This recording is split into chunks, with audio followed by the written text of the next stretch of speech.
BBA, BCA, BCom Computers, 100% placement guarantee. I create Degree College, Kukatpalli, Hyderabad.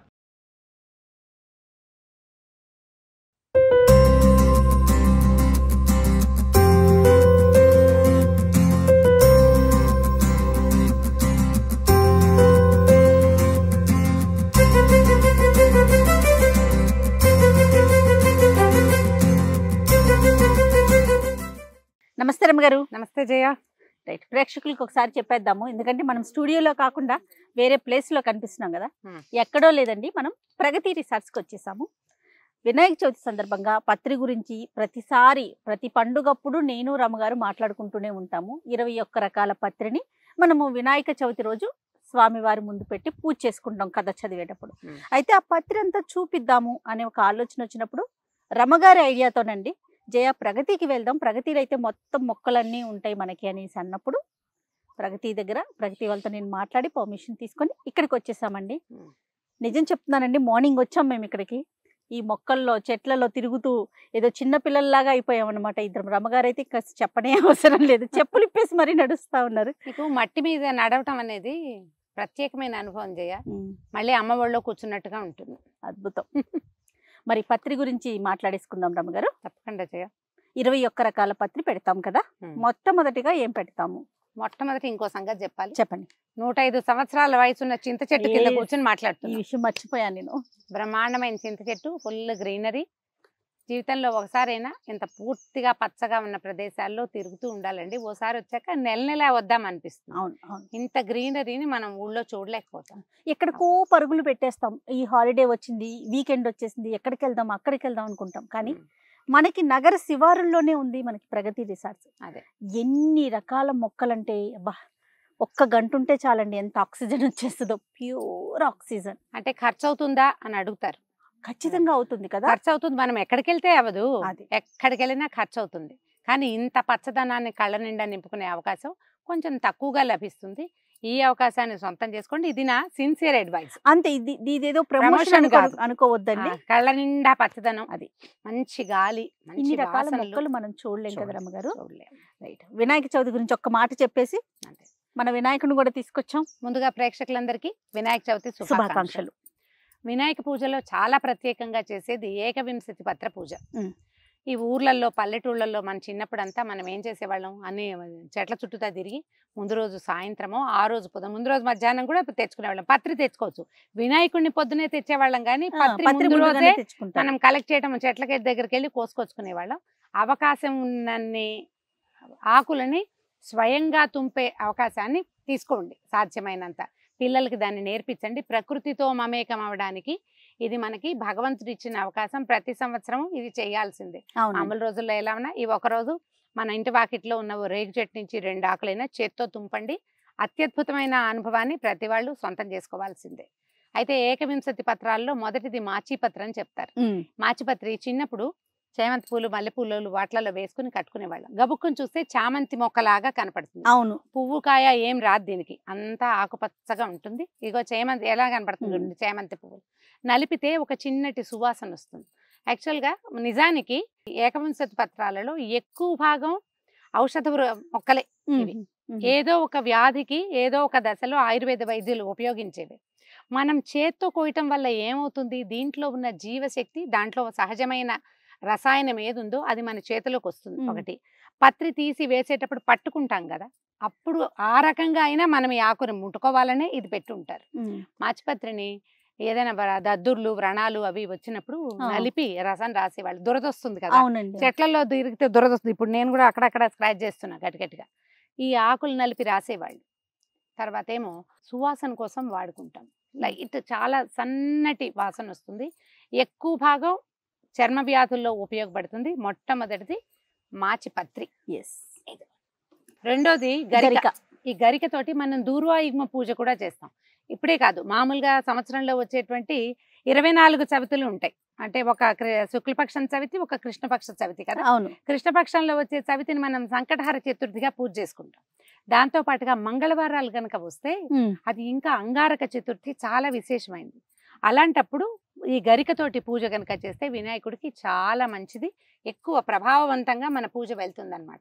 అయితే గరికకి ఒక చిత్రమైన కథ ఒకటి చెప్తారు. శివపార్వతులట ఒకసారి చదరంగం ఆడుకుంటున్నారు. ఆడేటప్పుడు మధ్యలో సాక్ష్యానికి గరికతోటి గడ్డిపోసలతోటి ఓ బొమ్మను చేసి పెట్టారట, దానికి ప్రాణం పోసి.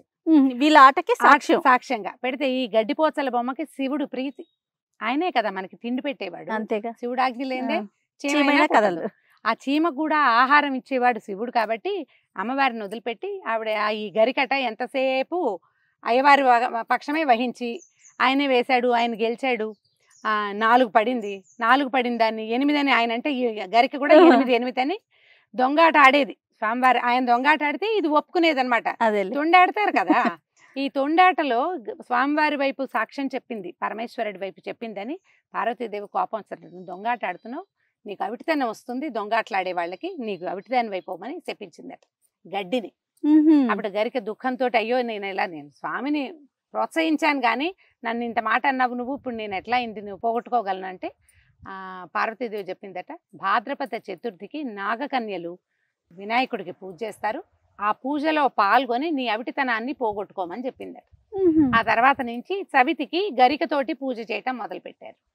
అయితే బహుశా ఈ గరిక గడ్డికి ఉన్న మెడిసినల్ వాల్యూ ఏంటంటే వ్యక్తుల్లో ఉండే అవిటితనం కొంతమందికి పుట్టుకతోటి వస్తుంది, దానికి ఆయుర్వేదంలో దీంతో మందు ఉండుండొచ్చు. గరికని కూడా వైద్యంలో వాడతారు. అయితే మనం సాధారణ వైద్యాల్లో వాడం కానీ మనకు తెలీదు. కానీ గరికతోటి పచ్చడి చేసిందని ఒక కథ చెప్పుకుంటుంటాం.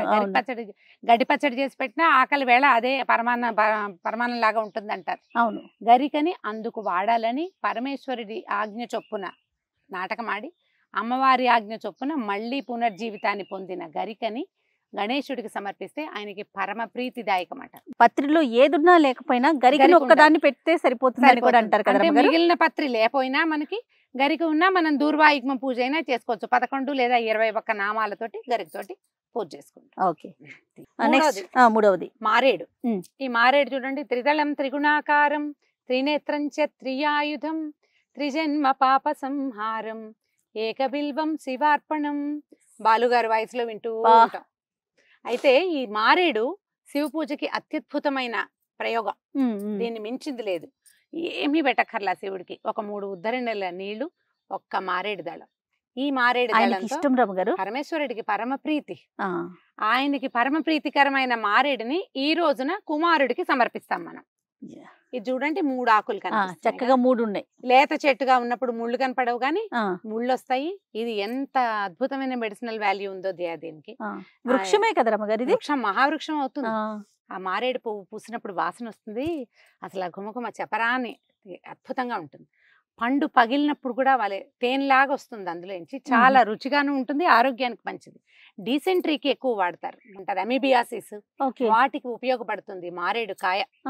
అదే కాదు, ఇంకొక సౌందర్య రహస్యం చెప్తాను. ఈ మారేడు గుజ్జుని పొడి చేసి కనుక పెట్టుకుంటే హెయిర్ షాంపూస్ లో వాడుకోవచ్చు. జుట్టు పరమ సిల్కీగా అమిత స్మూత్ గా ఉంటుంది, బాగా ఉపయోగపడుతుంది. అండ్ తర్వాత మెడిసినల్ వాల్యూస్. ఈ మారేడాకు రోజు 2 ఆకుల రసాన్ని కొంచెం నోట్లో వేసుకుని నమిలి తింటే షుగర్ కంట్రోల్లో ఉంటుంది. చాలా వాల్యూస్ ఉన్నాయి, చాలా ఉన్నాయి. అదే కాదు, నువ్వు రోజు ఒక మారేడాకు పెట్టు, మోక్షం దాని అంతటా అదే వస్తుంది ముందు. బాగుంది కదా, చాలా బాగుంది. చెట్టు కూడా ముద్దుగా ఉంది. పక్కన పెట్టు. తర్వాత అండి 4వది బృహతి పత్రం అంటారు. అయితే ఈ బృహతిని సంస్కృతంలో పేరు చెప్తే ఎవరికి తెలుస్తుంది, పల్లెటూళ్ళల్లో కనపడుతుంది. నేలములక అంటారు. నేలములక. ఇది మన గబుక్కుని చూస్తే ఎట్లా కనపడుతుంది అంటే వంగ చెట్టు అంటే ఏమనాలి, వంకాయ చెట్టు అని చెప్తే బాగా అర్థం అవుతుంది. వంగ చెట్టు లాగానే కనపడుతుంది. పువ్వు కూడా వంగ పువ్వు రంగు. ఈ పువ్వు కూడా అదే రంగులో కనపడుతుంది. పూర్తిగా ముళ్ళు ఉంటాయి, జాగ్రత్తగా కొయ్యాలి. ముళ్ళు చేతి గుచ్చుకోకుండా కోసుకుంటే ఇది చాలా అద్భుతమైన చెట్లుగా చెప్పబడుతుంది. ఇదేంటంటే ఏ నేలలో ఇది ఉంటుందో అక్కడికి పురుగు తక్కువ వస్తుంది. దీంట్లో ఇది చుట్టుపక్కల ఇది కింద ఉందనుకోండి నేల మీద, పైన మహావృక్షాల్లో ఈ వేరు పురుగులు అవి వస్తాయి, ఆ లక్షణం తగ్గిపోతుంది. ఒక్కో చెట్టు చూడండి, చెట్లు శుభ్రంగా ఉంటాయి, అందులో కాయలన్నీ పుచ్చుకాయలు వస్తుంది. దానికి బాగా పనిచేస్తుంది. మానవులకు కూడా ఏదో సందర్భంలో ఉపయోగపడుతుందేమో మరి. ఆకు కూడా స్పైక్స్ లాగా, ఇది ముళ్ళు కనపడుతున్నాయా, ఆకు మీద ముళ్ళు ఉంటుంది, చెట్టు ఈ రెమ్మ మీద కూడా ముళ్ళు ఉంటుంది. బాగుంది. నేల ములక కాదు రమ్మగారు 21 రకాల మొక్కలు అనుకున్నాం కదా, వీటిల్లో కూడా మెడిసినల్ వాల్యూస్ ఉన్న మొక్కల్ని ఏంటో మరి ఆ లెక్క అలా ఎందుకు పెట్టారో ఏంటో కదా రమ్మగారు. మనకి మరి లేకపోతే మనకి మనుషులు మనం ఎలా ఉంటామో మన ముందు తరాల వాళ్ళకి తెలుసు. మామూలుగా మనం చెప్పుకుంటామంటే తాతలు ముత్తాతలు ఏం చేస్తారు, తర్వాత తరాలకి ఆస్తులు సంపాదించి పెడతారు. మన పిల్లలు సరిగ్గా చేయలేరేమో, అది ముందే సంపాదిద్దామని అనుకుంటారా? అంతే కదా, 10 తరాలకు సరిపడా సంపాదించే వాళ్ళని చూడలేదా? మన ముందున్న ఋషులు మునులు ఎలాంటి వాళ్ళు అంటే తర్వాత తరాల్లో వచ్చే మానవులకి ఎలాంటి అనారోగ్యాలు వస్తాయి, ఎలాంటి మానసిక సమస్యలు వస్తాయి, ఎలాంటి దౌర్బల్యాలు వస్తాయి, వీళ్ళు ఏం చేయలేకపోతారు అనేది వాళ్ళకి తెలుసు. కనీసం ఇదైనా చేయండి నాయన, ఏడాదికి ఒకసారి 4 ఆకులైనా వస్తే మీకు ఆరోగ్యం వస్తుందని చెప్పడం కోసం చేయించారు. ఈ సందర్భంగా ఋషులకు ఒక్కసారి నమస్కారం పెట్టద్దు. ఋషి రుణం తప్పకుండా తీర్చుకోవాల్సిందే. ఈ ఋషి రుణం తీర్చుకునే మార్గం ఏంటి? మనకు 3 రుణాలు ఉంటాయి కదా, దేవరుణం, ఋషి రుణం, పితృరుణం. దేవరుణం పూజలు చేసుకుని ఏవో చేస్తూ ఉంటాం. ఋషి రుణం ఏంటి? పితృరుణం అమ్మా నాన్నలు చూసుకుంటామా? ఋషి రుణం తీర్చుకోవాలంటే ఋషులు చెప్పిన వాక్యాలని స్మరించుకుని ఎంతో కొంత అనుసరించాలి. ప్రశ్నలు వేయకుండా వాళ్ళు చెప్పిన మార్గాల్లో ప్రధానమైనది ఏమిటంటే వృక్షో రక్షతి రక్షిత, చెట్లని రక్షించండి అవి మిమ్మల్ని రక్షిస్తాయి. రమ్మగారు నెక్స్ట్ దత్తూర అంటే ఉమ్మెత్త. మామూలుగా అసలు మనం ఉమ్మెత్త చెట్లు ముట్టుకో అవును కదా, ఉమ్మెత్తకాయ ఇట్లా గుండుగా ఉండి దాని నిండా ముళ్ళుగా ఉంటాయి. వినాయక చవితి అప్పుడు మాత్రం ఉమ్మెత్తకాయలు తెచ్చి ఇది ఉంటుంది పాళి, దానికి కడతాం, దాన్ని కట్టాలనుకుంటాం. అయితే చూడండి, ఈ ఉమ్మెత్త ఏంటంటే ఈ నల్ల ఉమ్మెత్తని దంచి వాపులు అవి వస్తాయి, కళ్ళవాపు అంటారు. కాళ్ళు చేతులు ఒట్టిగా ఊరికే ఇలా ఉంటుంది, మధ్యలో ఒక వాపు వస్తుంది, దానికి వేసి కడతారు చేయి. అండ్ రెండోది ఇంకొకటి ఏంటంటే ఈ పిచ్చి ముదిరినప్పుడు కొంతమందికి పాప మానసికమైన సమస్యలు ఉన్నప్పుడు ఈ దీని రసాన్ని తలకు మర్దం చేస్తారట. మామూలు రోజుల్లో ముట్టుకోవటానికి కూడా ఇష్టపడని ఉమ్మెత్తని ఈ రోజున మాత్రం చక్కగా ఉమ్మెత్త ఆకులు కోసి ఉమ్మెత్త కాయలు తెచ్చుకుని వాటితోటి సమర్పిస్తాం స్వామికి. విశేషంగా అసలు ముట్టుకోని చెట్లని కూడా ఈ పూజలో వాడిస్తారు. అది చూడు ఎంత బాగుందో. ఇదంతా నల్లగా ఉంది రమ్మగారు. నల్ల ఉమ్మెత్త ఇది. నల్ల ఉమ్మెత్త, తెల్ల ఉమ్మెత్త ఉంటాయి. మనకి రోడ్ల పక్కన తెల్ల ఉమ్మెత్తలు ఎక్కువ కనిపిస్తుంది. ఇది చూడండి, ఇది కొంచెం ముదురు ఆకుగా, ఆకు వెనకాల చూడు ఒక రకంగా ఉంది. అవునవును, ఇది నల్ల ఉమ్మెత్త.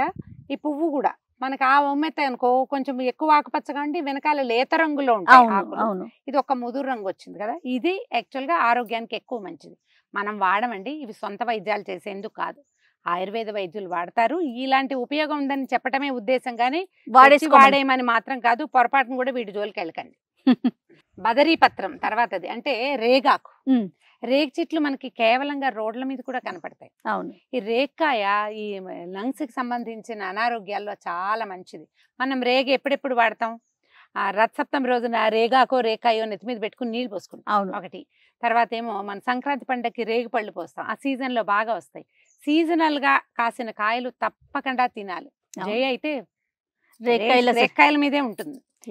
అప్పుడప్పుడు రేగు చెట్టు మీద నుంచి కోయిదయ్యా, అప్పుడు ఏమవుతుంది, రేగు ముళ్ళు కసి కసి గుచ్చుకుంటాయి కసక్కమని. అవునండి, గుచ్చుకుంటే విషహారం అట.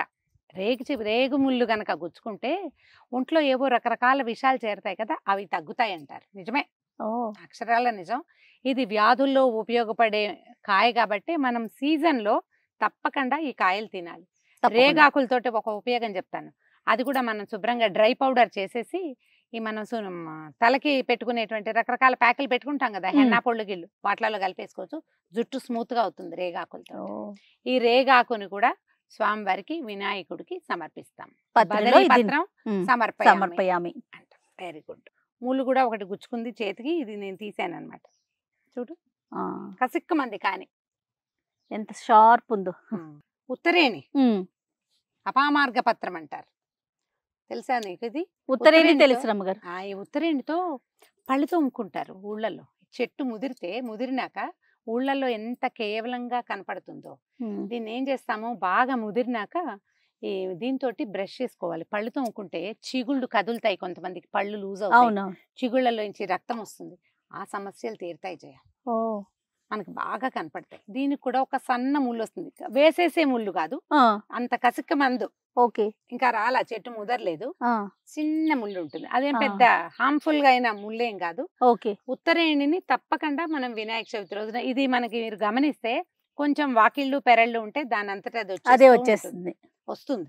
కాబట్టి ఉత్తరేణిని మన వాకిళ్లలోనే వెతికి కోసుకోవచ్చు. గుర్తుపట్టాలంతే. ఇప్పుడు ఒక ఈజీ మెథడ్ వచ్చింది జయ. మనము ఈ గూగుల్లో అవును ఉత్తరాయణి అని కొడితే ఆ చెట్టు ఎలా ఉంటుందో 30 ఫోటోలు చూపించేస్తుంది. పెట్టి చూపిస్తుంది చక్కగా. అవును ఏదో ఒక ఫోటో చూసి గుర్తుపట్టి చక్కగా తెచ్చుకోవచ్చు. ఆ డౌట్ ఉందనుకో, దాన్ని ఒక ఫోటో తీసి ఇదేమిటి అని అడిగితే ఉత్తరాయణి అని చక్కగా చెప్తుంది. దాన్ని వాడండి టెక్నాలజీని. మనం రకరకాల వాటికి వాడుకుంటున్నాం కదా, దీనికి వాడుకోండి, అప్పుడు మన ఆకులు గుర్తుపడతాం. తర్వాతది తులసి పత్రం. ఈ తులసి దళాలు మనం విష్ణు పూజకి వాడుకుంటాం. అవును. అయితే సంవత్సరంలో ఒక్కరోజే వినాయక చవితి నాడు మాత్రమే తులసి పత్రాన్ని ఏకవింశతి పత్ర పూజలో వినాయకుడికి సమర్పిస్తాం. మామూలుగా తులసి కొయ్యటానికి కూడా నియమాలు ఉన్నాయి మనకి. ఏకాదశి నాడు కొయ్యకూడదు, అమ్మవారు నిద్రిస్తుంది ఇలా చెప్తారు. అమావాస్య నాడు కొయ్యకూడదు, ఎప్పుడు పడితే అప్పుడు పేక్కూడదు. తర్వాత ఒకవేళ చెట్టు వెళ్ళిపోయింది అలాంటివి అనకూడదు, అమ్మవారు నిద్రపోయింది అని చెప్పాలి. తులసి నిద్ర చేసింది అంతే, కొండెక్కింది అలాంటివి కూడా చెప్తారు. తులసమ్మ కొండెక్కింది, మీకు చెప్పాను కదా మార్నింగ్, అదే కొండెక్కింది అంటారు. ఆమె తులసమ్మ నిద్రపోతోంది అని చెప్తారు. ఈ సాధారణంగా చెట్లకి అవి వాటికి కాలం అయిపోయినప్పుడు వాడే ఏ పదాలని తులసమ్మకి వాడడం. పరమ పవిత్రమైన వృక్షం. ఈ రోజున అమ్మవారి అనుగ్రహంతో మనం ఏం చేయాలి, పర్మిషన్ అడిగి అమ్మా ఇవాళ వినాయకుడి పూజకి 2 ఆకులు 2 దళాలు కోసుకుంటానమ్మా అని 2 దళాలు కోసి సమర్పించాలి. తులసి అన్ని రకాల గొంతుకు సంబంధించిన వ్యాధుల్లోనూ వైద్యంగా వాడుకోవచ్చు. అవును. రోజువారీ తులసి దళం వేసిన నీటిని గనక తాగితే దోమలు కుట్టవు. నిజం, దోమలు కుట్టవు. చర్మ వ్యాధుల్లో కూడా కొన్నిట్లకి తులసి తోటి వైద్యం చేస్తాం, మచ్చలు అవి పోతాయి. అందుకని ఏం చేస్తాం, మనం పూజించే తులసి వేరు, ప్రయోగించే తులసి వేరుగా పెట్టుకుంటాం. ఇదే పరమ పవిత్రమైన తులసిని ఈ రోజున మనం వినాయకుడు కూడా సమర్పిస్తాం. తప్పకుండాను. తర్వాతది చూతపత్రం. అంటే మామిడి అంటే ఏమిటో చెప్పు. మామిడి చెట్టు. చూతం అంటే మామిడి. అయితే ఈ మామిడి చూడండి, విరిచిన తర్వాత కూడా జీవశక్తి ఉండే ఆకు కాబట్టి మనకి ప్రతి పండగలోనూ మామిడాకులే తోరణాలుగా కట్టుకుంటాం. చూతపత్రం సమర్పయామి అని వినాయకుడికి మామిడి ఆకుని ఇస్తామండి. ఆకు ఇలా దళ అంటే వాకిళ్లలో కట్టినట్టుగా గుత్తంగా కట్టాల్సిన పని లేదు. ఒక ఆకు తుంపి కూడా సమర్పించవచ్చు, ఏం తప్పులేదు. మనం వాకిట్లో కట్టుకోవడానికి తెచ్చుకున్నాం, 4 ఆకులు తీసి పెట్టుకుంటే ఇంటిల్పాది తలా ఒక మామిడి ఆకుని చూతపత్రాన్ని సమర్పించవచ్చు. మెడిసినల్ వాల్యూ అంటే దీనికి ఒక ప్రత్యేక విషయం చెప్పాలి. మామిడి విరిచిన తర్వాత 2-3 రోజుల పాటు దాంట్లో ఆకుపచ్చదనం పోనంత వరకు కూడా ఆక్సిజన్ వస్తుంది. అవునండి, దాంట్లో నుంచి జీవశక్తి వస్తుంది. అందుకని ఇప్పుడు మనం బంతిపూలు కట్టుకుంటాం, ఏ పూజ అయినా వాకిళ్ళ నిండా బంతిపూలు. బంతిపూల కంటే 4 మామిడాకులు దొరికినా పెట్టుకోవటం బాగుంటుంది. మామిడి తోరణమే మంగళ తోరణము మంచిది. అదేంటంటే చీమ దోమ వాటి వల్ల వచ్చే సమస్యలు తగ్గుతాయి. బ్యాక్టీరియాని లోపలికి రానివ్వకుండా ఉంచుతుంది. పెళ్లిళ్ళకి పేరెంటాలకి గుంపుగా జనం వస్తారు. అవునండి, ఈ జనం అంతా వచ్చేసరికల్లా రకరకాల ఎనర్జీస్ వస్తాయి లోపలికి. ఏవైనా కొన్ని ఇవి కూడా రావచ్చు, నెగిటివ్ ఎనర్జీ అనే కాదు, మనకి ఏంటంటే వైరల్ వాటిని కూడా ఈ మామిడి తోరణాలు బాగా తగ్గిస్తాయి. అందుకని పెళ్లిళ్ళు గృహప్రవేశాలు అలాంటప్పుడు విస్తారంగా మామిడాకులు కట్టేవాళ్ళం. ఇప్పుడు మీరు గమనించండి, విస్తారంగా ఏ ఫంక్షన్ అయినా అన్ని పువ్వులే. ప్లాస్టిక్ పువ్వులు రమ్మగారు. ప్లాస్టిక్ అంటే వారం రోజులైనా ఆ పువ్వు అలాగే ఉంటుంది. వాడనిది పువ్వు ఏమిటి, అదే కదా, పువ్వు ఉండేదే వాడడానికి. కాబట్టి పువ్వులు తగ్గించండి, ఆకులు పెంచండి, మామిడాకులు ముఖ్యంగా. అది తర్వాతది కరవీర పత్రం. గన్నేరు. నేను మొక్క చూసి చెప్తున్నాను, గన్నేరు మొక్క చూసి చెప్తాను. ఈ గన్నేరుని గనక మనం ఇళ్లలో వాకిట్లో పెట్టుకుంటే పూజకి పుష్కలంగా పువ్వులు ఉంటాయి. ఇప్పుడు చూడండి, హైదరాబాద్ హైవేల నిండా గన్నేరు మొక్కలు. చాలా మంది కార్లు ఆపుకుని పువ్వులు చక్కచక్క పువ్వులు కోసేసుకుంటారు. ఇవి 2-3 రోజుల దాకా ఫ్రిడ్జ్ లో ఉంటాయి, చక్కగా అలాగే ఫ్రెష్ గా ఉంటాయి. ఆ పింక్ కలర్, తెలుపు అలా రకరకాలు కనిపిస్తాయి కదా. గన్నేరు విడిచి ఈ పాలని గడ్డల మీద రాసేవాళ్ళు చేయ, అంటే ఇంకోటి చేసేవాళ్ళు. బాగా జ్వరాలు వస్తాయి, పల్లెటూరి వైద్యం ఇది. ఇప్పుడు చేయమని చెప్పట్లేదండి, విషయం చెప్తున్నాను అంతే. ఈ గన్నేరు కొమ్మలు విరిచి పాలన్నీ తుడిచేసేవాళ్ళు. పాలు గారుతాయి, కాసేపు వదిలేస్తే సన్నటి ద్రవం వస్తుంది. అది తుడిచేసాక తడి బట్టలో చుట్టి పక్కన పెడితే జ్వరం తగ్గుతుంది. మనం ఫీవర్స్ తగ్గడానికి ఏం చేస్తాము, చేసేవాళ్ళం అట్లా. ఏదైనా కర్చీఫ్ తడిపి మొహం మీద వేస్తే ఒళ్ళు చల్లబడుతుందని. గన్నేరుకి ఆ లక్షణం ఉంది. కొమ్మలు విరిచేసి పాలు ఉండకూడదు అందులో, కాసేపు పక్కన పెడితే పాలు గారిపోతుంది. ఓ బట్టలో చుట్టి జ్వరం వచ్చిన వాళ్ళ పక్కన పెడితే కనుక, ఇది ఒంటికి తగలాలని కాదు, బట్టలో ఉన్నా పక్కన ఉన్నా కూడా పనిచేస్తుంది. అలా అద్భుతమైన ఔషధాలు ఉన్నాయండి. దీన్ని కనుక చక్కగా 2 రెమ్మలు విరిచి తెచ్చి స్వామి వినాయకుడికి సమర్పించాలి. అంతే. రమగారు, నెక్స్ట్ ఏంటండి? విష్ణుక్రాంతం. అయితే మనకి ఒక పెద్ద వృక్షంగా కనపడి ఇట్లా 2 రెమ్మలుగా ఆకులుండి తెల్ల పువ్వులు పూసేదాన్ని కూడా విష్ణుక్రాంతం అని చెప్పుకుంటాం. మేము అదే విష్ణుక్రాంతం అని నమ్మేం కూడా. ఇది ఏంటి రమ్మగారు వేరే కలర్ లో ఉంది కదా పువ్వులు వేరేగా ఉన్నాయి. ఇది చిన్న చెట్టు, ఇగో ఇంతంతే వస్తుంది చూడు చెట్టు. ఇది ఎక్కడి నుంచో ప్రత్యేకంగా తెప్పించి వేశారట ప్రగతిలో. ఇది చెప్తున్నారు సార్, మనకు తెలియదు. మామూలుగా మనం ఏమనుకుంటాం అంటే తెల్ల పూలు పూసే పెద్ద మహావృక్షం లాగా కనపడుతుంది, దాన్నే అనుకునేవాళ్ళం. ఈ విష్ణుక్రాంతాన్ని ఏంటంటే పుస్తకంలో అయితే ఉన్నది, ఇది తామర లాంటి స్కిన్ ప్రాబ్లమ్స్ వస్తాయి కదా పిల్లలకి, హాస్టల్స్ లో ఉండే పిల్లల్లో ఫంగల్ ఇన్ఫెక్షన్స్ వస్తాయి స్కిన్ మీద, అందరి బట్టలు కలుపుతుంటారు. అలాంటప్పుడు దీన్ని వాడతారు. ఆకునండి ఈ ఆకు రసాన్ని వాడతారు. ఈ చర్మ వ్యాధుల్లో ప్రధానంగా వాడబడుతుంది ఇది. అయితే మనకి ఇది ప్రత్యేకంగా తెప్పించుకోవాల్సిందే గాని కేవలంగా మాత్రం దొరకదు, కనపడదు. ప్రత్యేకంగా ఓ మొక్క తెప్పించి పెట్టుకున్నామంటే దాని దారిని అది వస్తూ ఉంటుంది. సంవత్సరం పూజకి మనము కొన్ని ఆకులు కోసుకోవచ్చు, ఎవరికైనా కొన్ని ఇవ్వచ్చు. పువ్వులేమో చక్కగా ముద్దుగా అందంగా ఉన్నాయి కాబట్టి ప్రోత్సహిద్దాం ఆకుపచ్చదనాన్ని. ఓ మొక్క తీసుకొచ్చి పెట్టుకోవచ్చు తప్పకుండా. తర్వాత రమ్మగారు దాడిమి అంటే ఏంటో పెద్ద పేర్లా వినపడుతుంది. దానిమ్మ, అమ్మవారిని దాడిమి కుసుమ ప్రభ అని చెప్తారు. దానిమ్మ పువ్వుల వంటి కాంతి కలిగింది తల్లి. ఎలాంటి కాంతి కలిగిన పువ్వు యొక్క దాంతో అమ్మని పోలుస్తున్నారో ఆ పువ్వుల చెట్టు ఆకులతోటి వినాయకుడికి పూజ చేస్తాం. దానిమ్మతోటి చాలా మెడిసినల్ వాల్యూస్ ఉంటాయండి. మామూలుగా మనకు తెలుసు ఈ దానిమ్మకాయల రసం తీసుకుంటే రక్తం పెరుగుతుంది, ఐరన్ పెరుగుతుంది కదా, ఆరోగ్యానికి మంచిది. పొట్టలో రకరకాల పాములు చేరుతాయి చూడండి, ఎలిక పాములు అంటారు. 2 జోడు పాములు ఉంటాయి, పెద్దవి, పొట్టలో పెరుగుతాయి. పిల్లలు బక్కగా అయిపోతారు, సరిగ్గా తినరు, నసగా గోవలుగా ఉంటారు. అలాంటప్పుడు ఏం చేసేవాళ్ళు అంటే పాము పడిపోతుందని ఈ దానిమ్మ చెట్టు బెరడుని నీళ్లలో మరిగించి ఆ నీళ్ళు ఇచ్చేవాళ్ళు. అట్లా పనిచేస్తుంది. ఈ ఆకుల రసాన్ని కూడా చాలా వాటికి వాడుకుంటారు. అసలు పువ్వే అందం, దానిమ్మ పువ్వు భలే అందంగా కనిపిస్తుంది కదా. దానిమ్మ కాయ ఆరోగ్యానికి మంచిది. ఇది దీంతో పాటు ఏమంటారు దాన్ని బెరడు కూడా ఇందులోది మెడిసినల్ వాల్యూ కలిగిందే. సో ఈ వినాయకుడికి మనం దానిమ్మ ఆకులని కూడా పూజలో సమర్పిస్తాం తప్పకుండా. తర్వాతది దేవదారు పత్రం. అయితే ఈ దేవదారు అనగానే మనకి సాల వృక్షాలు, పెద్ద వృక్షం, చాలా పెద్ద చెట్టు, పొడుగ్గా ఎదిగేది. లేదా దొరకలేదనుకోండి టేకాకులనైనా పెట్టచ్చని భావించేవాళ్ళు. టేకాకైనా మేము అలాగే పెట్టేవాళ్ళం చేయ. అయితే మనకి ప్రగతి రిసార్ట్స్ లో ఇది తెలిసింది, దీన్ని దేవదారు అంటారట. ఇలాంటి ఆకుల్ని సంపాదించి సమర్పించాలి. అయితే ఏంటంటే మనకు తెలిసింది ఇప్పుడు ఇది మహావృక్షం అవుతుందో అవదో తెలియదు, ఇది చిన్న వృక్షంగా ఉంది. ఇంకో 2-3 ఏళ్ల తర్వాత మళ్ళీ మనకి ఇక్కడ వచ్చినప్పుడు పెద్దది అవుతుందేమో చూద్దాం. దేవదారులో ప్రత్యేకంగా ఏం చెప్తారంటే మాను బెరడు నుంచి నూనెలు తయారు చేస్తారు. అది సౌందర్యానికి వాడే నూనెల్లో దేవదారు బ్యూటీ ఆయిల్స్ లో ఈ దేవదారు నూనెని వాడతారు. మామూలుగా మనకు తెలుసు దేవదారు వృక్షము అంటే 2-3 మనుషులు 2 చేతులు పట్టుకున్నా కూడా చాలనంత కైవారం ఉండే పెద్ద చెట్లు. ఇందాక ఒక పెద్ద చెట్టు చూసాం, అదేనా దేవదారు అంటే? అది కల్పవృక్షం అని చెప్పారు కదా. ఓకే, అది కల్పవృక్షం చెప్పారు. దేవదారు కూడా రుద్రాక్ష చెట్టు ఒకటి ఉంది అక్కడ. అవును. అయితే ఈ దేవదారు అనగానే మనకి పెద్దదన్నమాట. ఇది కలపగా వాడతారు. ఇప్పుడు ఇంత బుజ్జిగా ఉన్న చెట్టు రేపొద్దున కలపక యూజ్ అవుతుంది అనేది మనకు తెలియదు. అవును, అవితే అవ్వచ్చు, కానీ దేవదారు పత్రం అని కొట్టి చూస్తే గనక మనకి ఏది కనపడుతుందో అది. ఇప్పుడు మనమైతే ఇది ఈ బోధలో ఉన్నాం, ఇది దేవదారు పత్రంగా వాడచ్చు అని. స్వామి వారికి దీన్ని కూడా సమర్పిస్తాం. తర్వాత అది మరువక పత్రం సమర్పయామి. మరువ ముట్టుకుంటేనే వాసన వచ్చేస్తుంది. పువ్వుల్లో మనం దండగా కట్టుకునేవాళ్ళం. దండలు ఈ మామూలు అన్ని రకాల పూల దండల్లో కదంబాలు కట్టేటప్పుడు అంటే రకరకాల రంగులు కలిపేటప్పుడు మరువాన్ని కలుపుతాం. ఇది ఒక సుగంధ ద్రవ్యాల్లో వాడతారు దీన్ని. దీనికి చిన్న చిన్న దద్దుర్లు వస్తాయి చూడు, మరువని నలిపి కనుక రాస్తే అప్పటికప్పుడు వస్తుంది ఊరికే. మనకి ఒక దోమ కుడితే 30 కుట్టినట్టే కదా, ఒళ్ళంతా దురదొస్తుంది. దానికి కూడా పనిచేస్తుంది. మరువ నూనెల్లో వేసి కాచుకుంటే ఆ నూనె కేశతైలంగా వాడుకుంటే ఘుమఘుమలాడుతూ ఉంటుంది.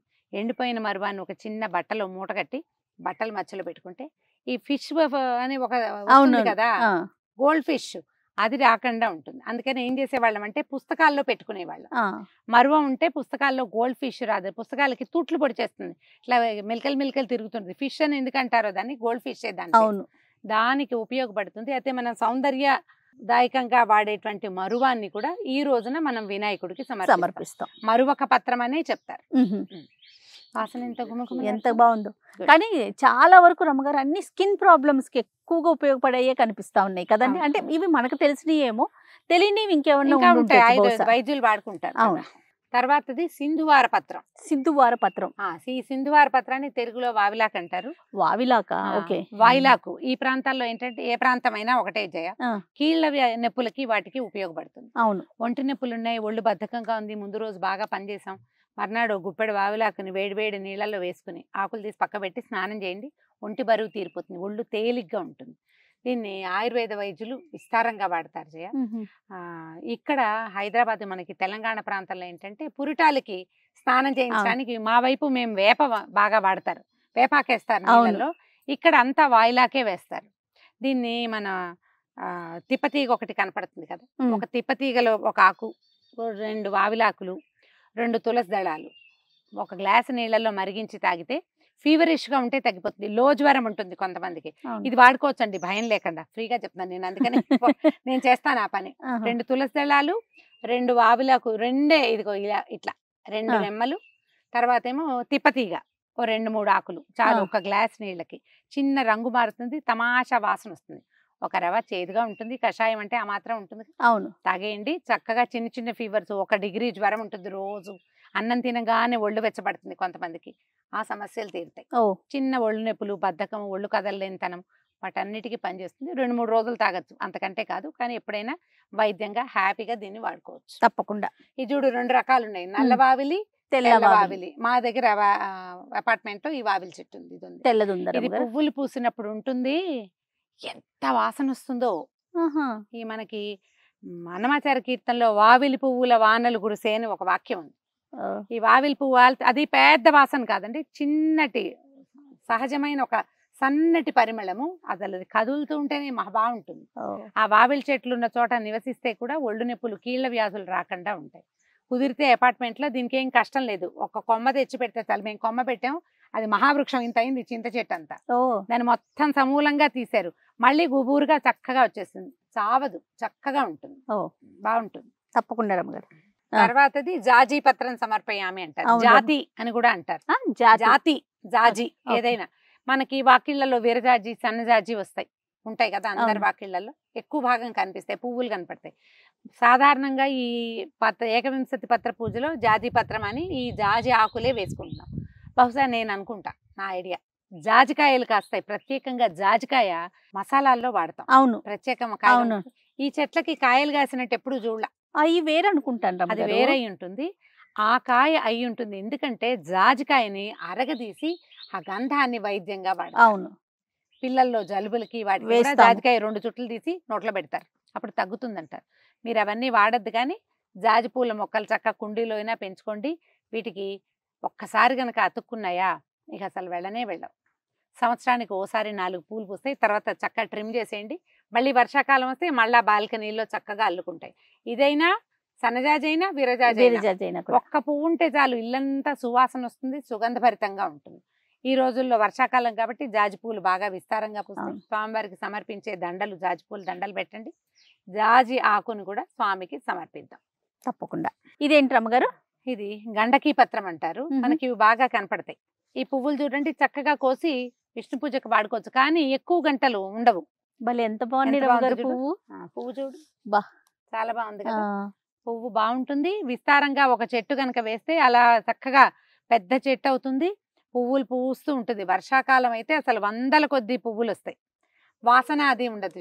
ఈ పువ్వే అందం, ఈ పువ్వే అందం.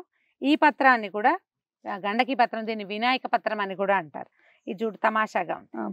ఆకు కూడా చూడండి, ఏదో కట్ చేసినట్లు ఇట్లా షేప్ కూడా భలే బాగుంది చూడండి. ఈ చెట్టు కూడా అందంగా ఉంటుంది, పెట్టుకోవచ్చు. ఇవి చాలా బాగుంది. ఒక చెట్టుని ఒక పక్కన ఒక వృక్షాన్ని కనుక పెంచుకున్నామంటే చక్కగా సంవత్సరం అంతా పువ్వులు కోసుకోవచ్చు. వినాయక చవితి రోజున గండకీ పత్రం సమర్పయామి అన్నప్పుడు 2 పత్రాలు కోసి సమర్పించుకోవచ్చు. బాగుంది రమ్మగారు. ఇది చూడు, నువ్వు గుర్తుపడతావా దీన్ని? ఇది జమ్మి చెట్టు కదా. కదా, మనం పెడతాం కదా రమ్మగారు. ఎప్పుడు పెడతాము? దసరాల్లో. విజయదశమికి ప్రత్యేకంగా తెలంగాణ ప్రాంతాల్లో దీన్ని బంగారంగా భావిస్తాం. పెద్దవాళ్ళ ఆశీర్వచనానికి జమ్మి ఆకు ఇవ్వటమే, ఏమి ఇవ్వక్కర్లా, 10 రూపాయలు ఇవ్వకపోయినా పర్వాలా, 2 జమ్మి ఆకులు చేతిలో పెడితే బంగారం పెట్టినట్టే. అంతే. శమీశమైతే పాపం శమీ శత్రు వినాశిని అర్జునస్య ధనుర్ధారి రామస్య ప్రియదర్శని అంటారు. ఈ అర్జునుడు పాండవులు అజ్ఞాతవాసానికి వెళ్ళేటప్పుడు తమ ఆయుధాలని శమీ వృక్షం మీద దాచిపెట్టారు. అర్జునస్య ధనుర్ధారి, ఆ ధనస్సుని దాచిపెట్టింది అనమాట. మిగిలినవన్నీ ఎక్కడైనా ఎవరికైనా ఉంటాయి ఆ ఆయుధాలు, కానీ అర్జునుడి దగ్గర ఉన్నటువంటి ఆ ప్రత్యేకమైన ధనస్సు ఇంకెవ్వరి దగ్గర ఉండదు. అందుకని ఆ ధనస్సుని ఇది దాచిపెట్టిందట శమీ వృక్షం. అందుకని ఈ శమీ ఆకుని కూడా మనం స్వామివారికి సమర్పిస్తాము. ఇదేంటంటే ముళ్ళు ఉంటాయి సాధారణంగా దేవాలయాల్లో, ఒక పక్కన ఈ వృక్షాలు పెంచడం కూడా కనపడుతుంది. ముళ్ళు ఎక్కువ ఉంటాయి, అలాగా ఒక ఆకు తుంచుకుని సమర్పించవచ్చు. దసరా రోజుల్లో కూడా దీని ఉపయోగం ఉంటుంది. ఎవరో పెద్దవారు ఇస్తే నేను బంగారం పెట్టుకునే డబ్బాలో పెట్టుకున్నాను, బంగారంగా దాచిపెట్టుకోవాలి. మళ్ళీ సంవత్సరం వచ్చాక పాత ఆకులు తీసేసి కొత్త ఆకులు పెట్టుకుంటాము. సో శమీ వృక్షం నుంచి కూడా కొన్ని ఆకులు, జమ్మి ఆకుని కూడా తప్పకుండా స్వామివారికి సమర్పిస్తాం. తర్వాతది అశ్వత్థ పత్రం, రావి ఆకు. రావి చూడండి, దేవతా వృక్షాల్లో ప్రధానమైంది అశ్వత్థ. ఎందుకంటే అశ్వత్థ నారాయణ స్వరూపం అంటారు, విష్ణు స్వరూపంగా భావిస్తాం. ఎక్కువ ఆక్సిజన్ ని విడుదల చేసే చెట్టు. చెట్లలో అన్నిటికంటే మనకి దేవతా వృక్షాలుగా చెప్పబడే ఈ సెమి కానీ, ఇది కానీ, తర్వాత మారేడు కానీ, వీటన్నిట్లలో కూడా అన్నిటికంటే ఎక్కువ ఆక్సిజన్ ని రిలీజ్ చేస్తుంది. దీంట్లో ఉన్న ప్రధానమైన ఉపయోగం ఏంటంటే, ఇది రావి పుల్లల్ని కాల్చి ఆ భస్మాన్ని కూడా వైద్యంగా స్వీకరిస్తారు. కొన్ని యజ్ఞాలకి రావి పుల్లలే కావాలి. అవి కాలిన పొగ కూడా మంచిది వాతావరణానికి. అయిందా? ఇంకొకటి చెప్దాం, రావి చెట్టుకి ప్రదక్షిణ చేస్తే సంతాన సాఫల్యం. అందుకే కదా అయితే రావి దేవాలయాల్లో మనకి కనపడతాయి. అయితే రావి చెట్టుని ముట్టుకోకూడదు అంటారు, ముట్టుకోకుండా చెయ్యాలి. శనివారం నాడు అప్పుడు అసలు ముట్టుకోకూడదు, చెట్టుని ముట్టుకోకుండా చుట్టూ ప్రదక్షిణ చేస్తే కనుక తప్పకుండా సంతానం కలుగుతుంది. ప్రతిరోజు చేయండి, 21 రోజులు చేయండి, 41 రోజులు చేయండి, ఇలాగా చెప్తారు. అవకాశాన్ని బట్టి ఎక్కడ మనకి రావి చెట్టు కనపడినా అంటే దేవాలయాల్లో కనిపిస్తుంది. ఈ పూజనీయ వృక్షమైనటువంటి రావి చెట్టు చుట్టూతా ప్రదక్షిణ చేస్తే మనకి ప్లెంటీ ఆఫ్ ఆక్సిజన్, ఎక్కువ ఆక్సిజన్ దొరుకుతుంది. ఒకటి. రెండోది, మనకి ఏదైనా ఉదర సంబంధం అంటే స్త్రీ సంబంధమైన వ్యాధులు ఉంటాయి, గైనిక్ ఇష్యూస్, వాటికి సమాధానంగా ఉంటుంది. కాబట్టి ఒక ఆకుని తుంపి వినాయకుడికి సమర్పిద్దాం. ఓకే రమ్మగారు. తర్వాతది అర్జున పత్రం, మద్ది. ఈ మద్ది చెట్టుని మనం ఒక ప్రత్యేక సందర్భంలో వింటాం. శ్రీకృష్ణ పరమాత్మ రోలుతోటి కట్టబడ్డప్పుడు ఏం చేశాడు, 2 మద్ది చెట్ల మధ్యలో నుంచి వెళ్ళి 2 మద్ది చెట్లని విరగొట్టాడు. అవును. అప్పుడు నలకూబర్లు ఇద్దరు వాళ్ళకి శాప విమోచనం అయి వెళ్ళారు. ఇవే ఆ చెట్లు. ఇందులో నల్ల మద్ది, తెల్ల మద్ది 2 రకాలు ఉంటాయి. ఈ నల్ల మద్ది ఏంటంటే కలపగా వాడతారు. ఈ అర్జునారిష్ట ఇంకొకటి ఏంటంటే, ఈ మద్ది నుంచి తీసేటువంటి అర్జునారిష్టాన్ని తయారు చేస్తారు. హార్ట్ హెల్త్ కి చాలా మంచిది. ఓకే, గుండెకి మంచిది అనమాట. ఈ అర్జున పత్రాన్ని కూడా మనం ఈ రోజు సమర్పిస్తాం. ఇది బుజ్జి చెట్లుగా కనపడుతున్నాయి కానీ మహావృక్షాలు అవుతాయి. ఇది చూడు, కాస్త ఒక వయసు వచ్చేసరికి ఈ మొదలు చూడు ఎలా ఉందో, బలమైన చెట్లు కిందగా వస్తాయన్నమాట. ఇవి ఏదైనా సరే, ఈ నల్లదైనా ఈ తెల్లదైనా, వీటిని పుళ్ళు, వ్రణాలు, మానుబట్టని ఉంటాయి కొన్ని, ఎప్పటికీ మాంద పుండు. ఆ పుండు మానని వాటికి ఆకులు దంచి ఈ రసాన్ని తీసి కడతారు. ఊళ్ళల్లో చేస్తారండి. మనం అలాంటి ప్రయత్నాలు చేయొద్దు. 1-2 ఆకులు తెచ్చి చక్కగా వినాయకుడికి సమర్పించుకుంటాం. ఎక్కడైనా ఒక మద్ది చెట్టు కనపడ్డప్పుడు జ్ఞాపకం చేసుకోండి, ఇది మద్ది అని మీరు గుర్తు చేసుకుని, ఈ కృష్ణగాథని కూడా ఒకసారి గుర్తు చేసుకుంటే, అప్పుడప్పుడు కృష్ణుని స్మరించుకుంటే మోక్ష మార్గం దాని అంతటా అదే కనపడుతుంది. ఈ ఏకవింశతి పత్రాల్లో చిట్ట చివరిది జిల్లేడు. ఇది శ్వేతార్కం, తెల్ల జిల్లేడుగా కనపడుతుంది. అర్కపత్రం సమర్పయామి అంటారు. ఈ అర్కపత్రము, అర్క అంటే నిజానికి జిల్లేడే కాదు, సూర్యుడు అని అర్థం కూడా. మనకి పిల్లల పేర్లు కనిపిస్తారు. అర్క ఏంటంటే సూర్య నామధేయాల్లో ఒక నామధేయం అన్నమాట. అయితే మనము రథసప్తమి అప్పుడు జిల్లేడాకులు నెత్తి మీద పెట్టుకుని నీళ్లు పోసుకుంటాం. అవునండి. ఈ జిల్లేడు మీద నీళ్లు పడంగానే దాంట్లో ఉన్న మెడిసినల్ వాల్యూ నీళ్లతో పాటు కిందకు వచ్చేస్తుంది. నీళ్లలో వేసుకుని కూడా చేయొచ్చు. ఈ రోజున మనం గణపతికి సమర్పిస్తాం. అయితే శ్వేతార్కంలో ఉన్న ఒక ప్రత్యేక గుణం ఏంటంటే, 40 సంవత్సరాలు వయసు వచ్చేసరికల్లా ఈ శ్వేతార్కం అట, ఈ తెల్ల జిల్లేడు గణపతి, దాని వేరు గణపతి స్వరూపంలో దాని అంతట అదే ఫామ్ అవుతుందట. అవుతుంది. 100 సంవత్సరాల చెట్టు అయితే పూర్తిగా దేవతా వృక్షం కిందే లెక్క. అలా 100 ఏళ్ళు బతికి ఉన్నటువంటి శ్వేతార్కానికి కింద గణపతి తాలూకు స్వరూపం పూర్తిగా వచ్చేస్తుంది.